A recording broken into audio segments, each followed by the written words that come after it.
ताप है वो छोटा है और एच न्यू फोटोन की ऊर्जा ज्यादा है, तो इसका मान छोटा होगा, इसका मान बड़ा होगा, इसका मान बड़ा होगा, तो ऊपर वाला मान है जो बड़ा होगा, अर्थात उत्सर्जन की प्रायिकता बड़ी होगी।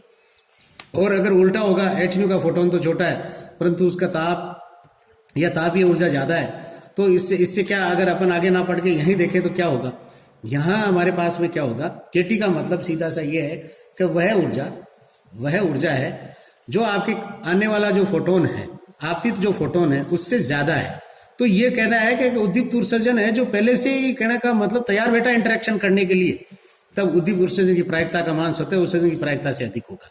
इस सिद्धांत को अमोनियम मेजर आधारित है और अमोनिया अणु में 3 हाइड्रोजन परमाणु में निर्मित आधार के सापेक्ष नाइट्रोजन परमाणु में 2 भिन्न ऊर्जा स्तरों में स्थित हो सकता है। इन दोनों ऊर्जा स्तरों के ऊर्जा अंतराल के संगत विकिरण की आवृत्ति है जो देखो कितनी गीगाहर्ट्ज, यानी कि जो आपके अभी जैसे आपको गीगाबाइट मिलता है मोबाइल में, तो ये गीगा उसी प्रकार की यूनिट है 10⁻9 वाली।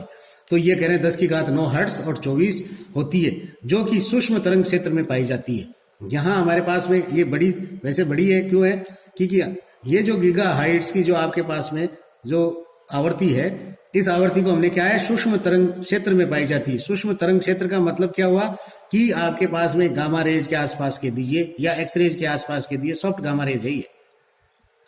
धन्यवाद।